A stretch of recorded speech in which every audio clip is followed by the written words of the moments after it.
جب لوگوں کو یہ احساس ہو کہ ہماری رائے کی کوئی حیثیت نہیں ہے، جب لوگوں کو یہ بات پتہ ہو کہ ہم جس کو بھی ووٹ دیں اور جس پارٹی کو بھی ووٹ دیں یا تو بندہ ہی بدل جائے گا۔ ابھی مجھے پتہ چلا ہے کہ ایک صاحب ابھی کل پرسوں کی بات ہے، ماشاءاللہ 3 سال میں 5ویں پارٹی میں داخل ہوئے۔ تو یہ آزاد جموں کشمیر میں تو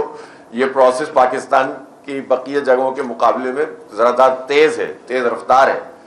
اور اتنا سیاسی شعور ہے ان میں کہ وہ اتنی تیز رفتاری سے جو ہے وہ اپنی پارٹیاں تبدیل کرتے ہیں۔ تو جب لوگوں کو یہ پتا ہو کہ میں نے پارٹی کے اس بندے کو ووٹ دیا تھا تو اپنی یعنی جس بندے کو ووٹ دیا وہ فلاں پارٹی میں تھا، لیکن کچھ عرصے بعد وہ دوسری پارٹی میں چلا گیا، پھر کچھ عرصے بعد تیسری پارٹی میں چلا گیا، تو اس ووٹ کی حیثیت کیا رہ گئی؟ پھر پوری جو اسمبلی ہے وہ ایک طرف ہو جائے ایک رات میں اور اپوزیشن ہی موجود نہ ہو، تو پھر کون اپوزیشن کرے گا؟ کون عوام کا مقدمہ بیان کرے گا اگر حکومت کوئی غلط کام کر رہی ہوگی؟ تو پھر اگر لوگ اپنی کوئی کمیٹی بنا کر یہ کام کرتے ہیں تو اعتراض کیوں کیا جاتا ہے؟ لوگ جب عوامی سطح پر کچھ مطالبات کو سامنے رکھ کر احتجاج کرتے ہیں تو پھر کسی کو پریشانی کیا ہے اس میں؟ اس لیے کسی بھی شہری کو احتجاج کے حق سے روکنا تو آئین کی خلاف ورزی ہے، قانون کی خلاف ورزی ہے۔ کسی کو یہ اختیار حاصل نہیں ہے کہ وہ پرامن سیاسی جد و جہد، احتجاج، مزاحمت کو روکے، لیکن ظاہر ہے جب بات آگے بڑھتی ہے تو پھر اور خرابیاں بھی در آتی ہیں، پھر دونوں طرف سے نقصان ہوتا ہے۔ تو بات یہ ہے کہ جب سیاسی اعتبار سے ایک ٹرسٹ ڈیفیسٹ پیدا ہو جائے کہ ہماری کوئی حیثیت نہیں ہے، اس نظام میں ہم شامل نہیں ہیں۔ آج سے کتنے عرصے پہلے کہا تھا کہ جس میں تم نہیں شامل وہ نظام بدلو بھی، اٹھ کے درد مندوں کے صبح و شام بدلو بھی، جس میں تم نہیں شامل وہ نظام بدلو بھی۔ تو پاکستان کے عوام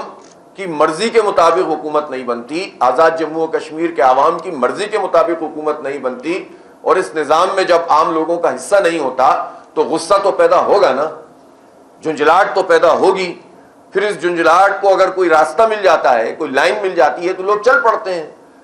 پھر بعض لوگ اس کو اپنے صحیح مقاصد کے لیے استعمال کرتے ہیں، بعض اس میں وہ بھی آ جاتے ہیں جو اپنے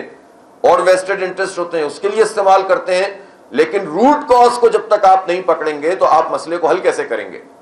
لہٰذا یہ تو آج نہیں تو کل اور کل نہیں تو پرسوں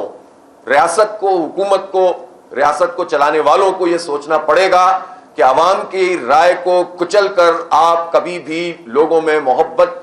فروغ نہیں دے سکتے، اس کا آپ کبھی بھی لوگوں کو جو ہے اپنے ساتھ نہیں ملا سکتے۔ یہ بعد اور یہ دوری بڑھتی چلی جائے گی اور اتنی بڑھ جائے گی کہ پھر حالات کسی سے سنبھالے نہیں جائیں گے، جس کی یہ جھلکیاں نظر آ رہی ہیں آزاد جموں و کشمیر میں۔ آپ ووٹ ڈالیں کسی کو، فارم 45 پہ فارم بھی اکٹھے کر لیں، اس سے پہلے مہم بھی چلائیں، اور ایک افسر بیوروکریسی کے دوسرے افسر سے کہے کہ حکم آ گیا ہے، نمبر 1 صفر بڑھا دو یا اس کے پیچھے 1 لگا دو، تو 10,000 1 لاکھ بن جائیں، اور اس کے بعد وہ ساری محنت، ساری کوشش، ساری مہم، سارا وسائل جو لوگ لگاتے ہیں وہ ایک طرف رہ گئے، اور جو الیکشن کمیشن کی طرف سے نومینیٹڈ ایک افسر ہے وہ ایک طرف ہو گیا، اور اس کو جس افسر نے فون کیا جو 3 سال کے لیے اپوائنٹ کیا جاتا ہے وہ سب سے بڑا بادشاہ بن گیا، وہ شہنشاہ بن گیا۔ اور کیا یہ لوگوں کو پتہ نہیں ہے کہ پاکستان سمیت ایک سیٹ کے کتنے کروڑ لگے تھے؟ 2024 میں بھی ہوتا ہوا ہے اور آزاد کشمیر میں بھی یہی سب کچھ ہوتا ہے۔ تو یہ تو نہیں ہو سکتا کہ ہم چند لوگوں کے ہاتھ میں پورے ملک کی تقدیر دے دیں۔ اس کو تو درست کرنا پڑے گا، اس کی تو اصلاح کرنی پڑے گی۔ جتنی جلدی کر لیں گے اتنے حالات جلدی بہتر ہو جائیں گے، نہیں کریں گے تو پھر حالات کسی کے کنٹرول میں نہیں رہتے۔ اس لیے کہ جب ہجوم کی سیاست شروع ہوتی ہے تو پھر اس کے نتیجے میں اسی طرح سے ہوتا ہے کہ پھر آپ کو سرا ہی نہیں مل رہا ہوتا، کیونکہ یہاں آرگنائز پارٹیاں تو ہیں نہیں، یہاں ڈیموکریسی تو خود پارٹیوں میں نہیں ہے، یہاں پر اس کی پریکٹس ہی نہیں ہوتی، اسٹوڈنٹس یونین کے الیکشن نہیں ہوتے، لوکل باڈیز کے الیکشن کوئی کرانا نہیں چاہتا، اختیارات نچلی سطح پر منتقل نہیں ہوتے، تو پھر اس کے بعد پھر ہجومی بیدار ہوتے ہیں اور پھر وہ ہجوم کہیں بھی جا سکتے ہیں۔ لیکن بدقسمتی سے ان ہجوموں کو پھر مزید طاقتور لوگ اپنی طاقت کے تسلط کے لیے استعمال کرتے ہیں، بجائے اس کے کہ عوام کی رائے کے لیے استعمال کیا جائے۔ تو یہ وہ سارا عمل ہے جس سے 25 کروڑ انسان پورے پاکستان کے اور 45 لاکھ انسان آزاد جموں و کشمیر کے یہ گزر رہے ہیں. اس کی اصلاح کے لیے ایک رائے عامہ کو بھی ہموار کرنا ہوگا اور اس روٹ کاز کو ٹھیک کرنے کے لیے بڑی جد و جہد کرنی ہوگی. جہاں تک عوامی مطالبات کا تعلق ہے، جس کا تعلق بھی لوگوں کی تعلیم سے ہے، روزگار سے ہے، صحت سے ہے، سستی بجلی سے ہے، پانی سے ہے، خوراک سے ہے، اس سے کون انکار کر سکتا ہے؟ اور کوئی اگر یہ مطالبہ کر رہا ہے اور حکومت نے اس کو تسلیم کر لیا ہے، اس پر دستخط کر دیے ہیں، تو یہ حکومت کے پاس تو راستہ موجود ہے کہ ٹھیک ہے ہم نے دستخط کیے ہیں، ہم اس کو تسلیم بھی کریں گے، لیکن اس کا ایک ٹائم فریم ہے، ہم پہلے نہیں مان سکے. آپ تو دیکھیں نا عام زندگی میں کیا ہوتا ہے، لوگ قرض لیتے ہیں کسی سے اور جب وقت پر قرض ادا نہیں کرتے تو کیا ہوتا ہے، کوئی کسی کو گولی مار دیتا ہے، دوبارہ بیٹھ کر بات ہوتی ہے، ری شیڈول کر لیا جاتا ہے اور اس کے نتیجے میں جو ہے وہ مسئلہ حل ہو جاتا ہے.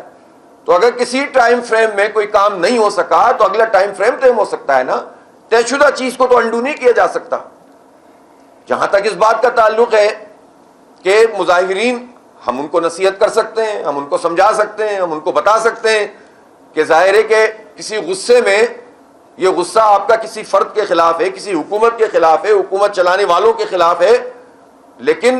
اس غصے کا اظہار پاکستان کے خلاف تو نہیں ہونا چاہیے. اس غصے کا اظہار اس طرح تو نہیں ہونا چاہیے کہ جس کی جو زد ہے وہ ان لوگوں پہ پڑے جنہوں نے اپنی جانیں نچھاور کر دیں، جنہوں نے خون بہا دیا، جنہوں نے ہجرتیں کر لیں. ہجرت کا دکھ وہی محسوس کر سکتا ہے جو اپنا گھر بار چھوڑ کر، خاندان چھوڑ کر، اپنی بزرگوں کی قبریں چھوڑ کر، سب کچھ نچھاور کر کر سرحدیں عبور کر کے دوسری طرف آتا ہے. ایسی زبان سے بات کر دینے سے نہیں پتہ چلتا کہ ہجرت کیا چیز ہوتی ہے. پاکستان بنتے وقت جو کچھ ہوا ہے اور کشمیر کے لوگوں نے جس طرح سے قربانیاں دی ہیں، ہم صرف اس ٹیکنیکل گراؤنڈ کے اوپر یہ نہیں کر سکتے کہ اس کو نمائندگی دے دو اور اس کو نمائندگی سے محروم کر دو. سسٹم میں خرابی کو دور ہونا چاہیے.